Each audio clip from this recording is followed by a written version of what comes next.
Hey guys, so I have a very powerful example of people pleasing that you're going to want to hear in my own personal life. And also, I'm going to give you a contrast of when I did it and when I didn't do it and I was successful at pleasing myself. So, when you start noticing your people pleasing tendencies, you may struggle with the anxious attachment style. And I have healed myself through these, so I know exactly what the process is. And then the weird place that you are in between when you're no longer the person you were and you're in that role and you're just like, well, who am I now? And you're figuring it all out. It is super freaking scary.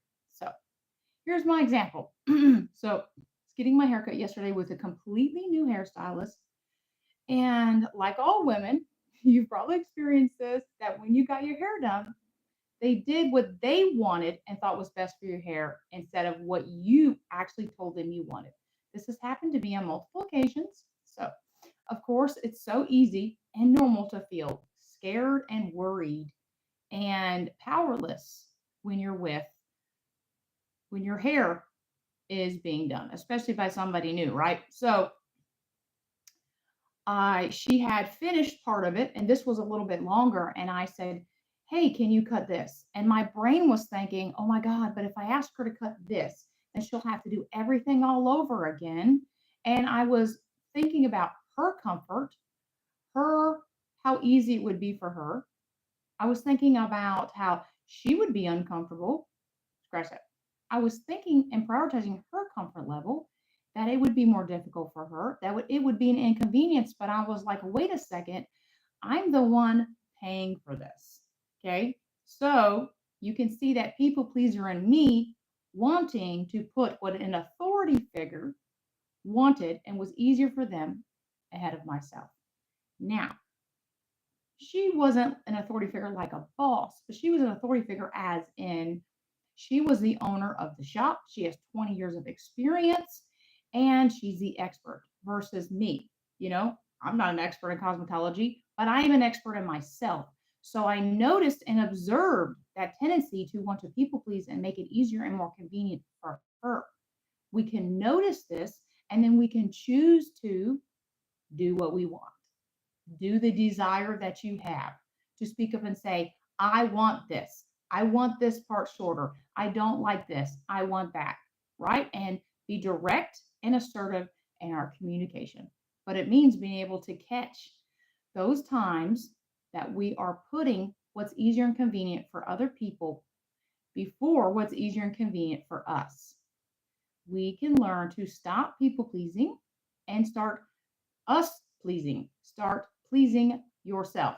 And so that's one example. And this just happened to me yesterday. And I've been doing this for like 20 years. And I still notice the people pleasing. And so if you're struggling with anxious attachment style, and this, you'll notice like you're chased after people for love, attention, time, and you don't necessarily, if you were really, really honest with yourself, you may not feel like you're deserving of it. Okay. When you're alone, in the quiet, in the darkness, right?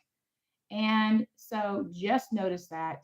And I've worked on these for so long. So it's so interesting to see it come up. Now, here's the contrast. So here's the opposite of when I didn't give in to people pleasing. Okay, so I made the appointment for my hair. And it was at a new salon. I had never been there before. I had no experience of it. And I call her and I'm like, hey, I want my pixie cut done. And it was pretty long. It was like down to here.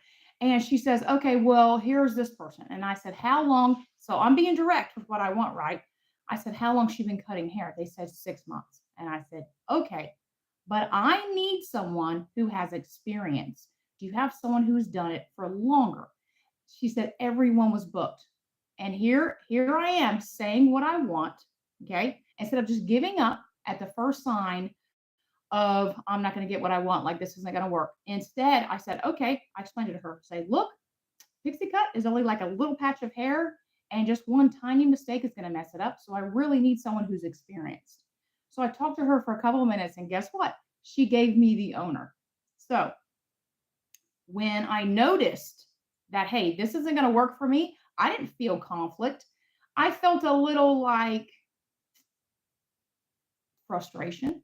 But the old me would have been like, okay, well, they don't have it and just given up and just not got my hair cut and then had to go 30 minutes, take a 30-minute drive to my old hair salon, which I didn't want to do. So instead, I appealed to her. I said what I wanted, what I needed, and then I didn't try to control the outcome. I just let it happen. And if after talking to her about it, and if she still was like, well, this ain't going to happen, whatever, I'd have said, okay, I understand. Thank you. And been done with it because I knew what I wanted and I knew what I deserved. And I wasn't going to take a chance on someone who didn't know what they were doing. So here's two examples of how you can know what you want and what you need and feel anxious about it. And then let the fear run you versus you work through those feelings, you catch them, and you still speak up anyways. And you say it directly with confidence, knowing and feeling good like, I want this, I need this. There's nothing wrong with it. It's completely normal. Okay. Coffee time. We learn so much better through actual examples.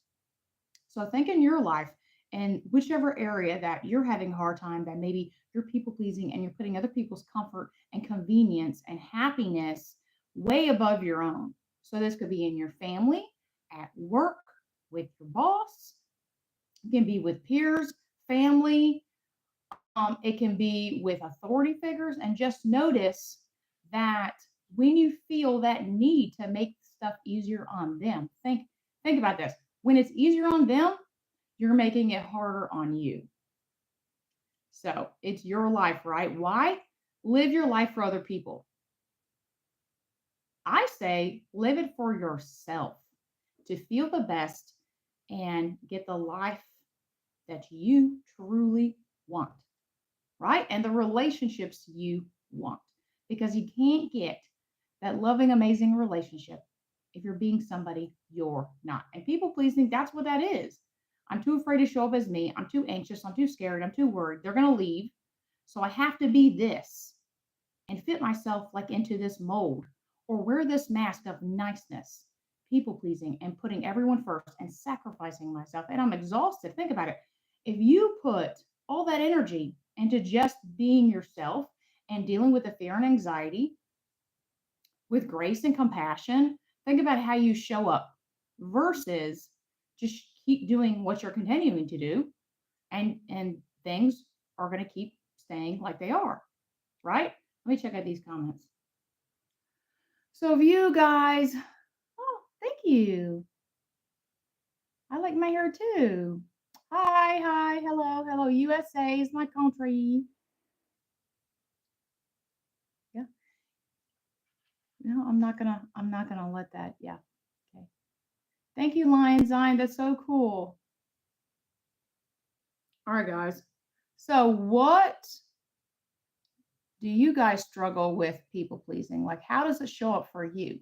Because it's going to be different for everyone.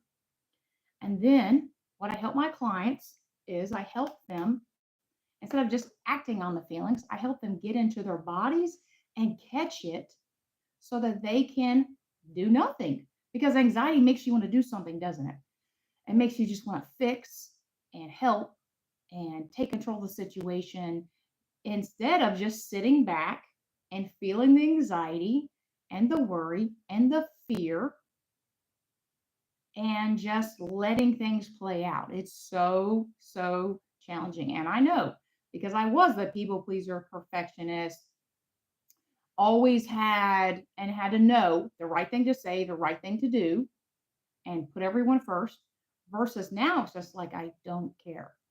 It doesn't mean I don't care about people. It just means I care about me more. I'm pleasing myself. I'm living my life for me instead of living it for other people. Is this making sense? So notice, catch yourself around that person or in that situation that just trips you up, and you notice, oh, well, I'm people pleasing. And then be like, oh, isn't that interesting? Not, oh my God, how can I do this? And I'm going to criticize and make myself feel bad because that's going to keep you from progress. But to say, huh, I did that. Isn't that interesting? And then just observe and feel it. We don't have to do anything when we feel something. We don't have to do anything. We can just notice it. And I know this is challenging. Like I said, I've been in both places. I've been in the place where I was people pleasing and putting everyone first, and then saw it not working for me and the pain of that. Oh my God, I've been doing this. It's wrecking my life, putting everyone first, and I'm exhausted all the time. And my life is just one big struggle, to being in this weird place of not knowing who I was anymore and having to figure it out. And then to where I am now, where I've mastered a lot of these skills, and it's still a work in progress. We're all work in progress. We're never going to reach the destination point. I heard this in Sunday school, guys. It's so funny that he's still working on me to make me what I ought to be, right? And they said that when God is done working on you, you'll be dead. So you'll never reach the destination, but we can have fun in the process. We can learn to see ourselves through the lens of compassion and love, instead of beating ourselves up and tearing ourselves down and expecting ourselves to know better. How would you know better if literally never, no one's ever taught you that skill? Assertiveness is a skill, being direct is a skill. Okay. Observing your feelings is a skill. Catching it before you actually do it, that's a skill.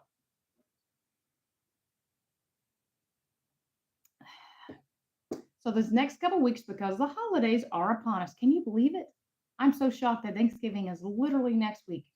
So the holidays are upon us. So I'm probably just going to go live spontaneously like I did today. I love going when I'm inspired versus at a specific time. So let me know in the chat if you guys have noticed when you're people pleasing and putting everyone first and their happiness first, and how that's affecting you. Let me know in the chat. Let me know if you have any questions, anything people pleasing or mental health related. Let me know. Who is here?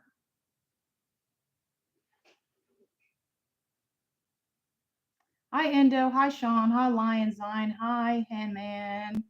Hi, Shiva. Hi, Maximilian. Hi, Bahani. Panda. Thank you guys for hanging out with me on my chat.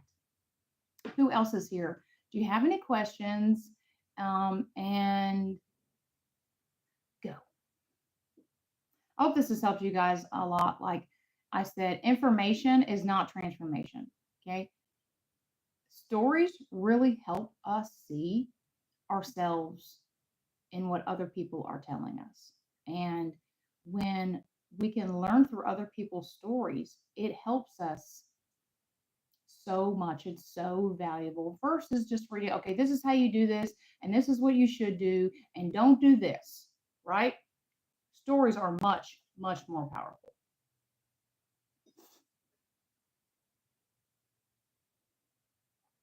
And if you guys are ready to finally do the work of stopping people pleasing because you see how it's wrecking your life and your relationships, and you want to get the amazing life and relationships that you truly want, check out my information below. I have 3 spots open, but only 3 spots. So contact me below and we'll get on a call. Your life, your life can be so much better. I promise you. I just remember the day-to-day anxiety, the fear, the worry in my relationships and how I was showing up, and I was creating my own kind of hell. And I don't want that for you guys. And it's really challenging. I mean, it takes significant amount of time. I think when I healed my anxious attachment style, it took me 6 months, and that was when I was in a toxic relationship. If I had been in a healthy relationship, it would have been much easier and much quicker. But I didn't. I did it on my own. And people pleasing is still a work in progress. So we're all beautiful works in progress. I'm guessing not.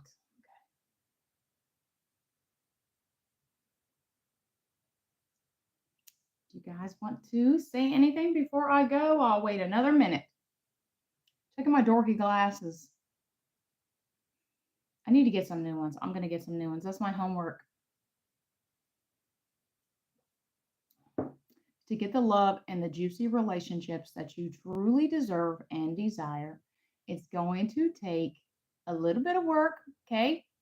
because when we're people pleasing and showing up in that way, we're ignoring ourselves. We're not valuing ourselves. And which is telling ourselves, you're not important. You don't matter. You're not enough. You're not deserving. You're not lovable. Who's going to get a great relationship if we're doing that? We're not. We're not going to get that. We're going to get difficult people, challenging people. People have lots of problems. Because guess what? Pleasers, I can't talk. Because guess what? Pleasers love to fix and they love to help. And what this does is get them exhausted and they just empty themselves out. And what do they have to show for it? Nada. Because when you're living for other people, you are abandoning and neglecting yourself. And yes, that may hurt, but that's what we need. That's what we need to start doing better is to feel that pain. Because when we feel that pain, right, we can't pretend that it's not there. We can't avoid it. It's there, it's real. And then that causes us to say, okay, well, I'm going to keep tolerating this, or I don't want to tolerate anymore, and I want to change this. And start attracting the things I truly do deserve, that I know that I'm worth. Who is here? Let me know where you guys are in the chat. And if you have any questions, I'm talking about people pleasing. Oh,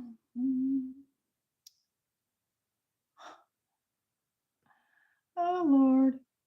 You guys have any questions before I go?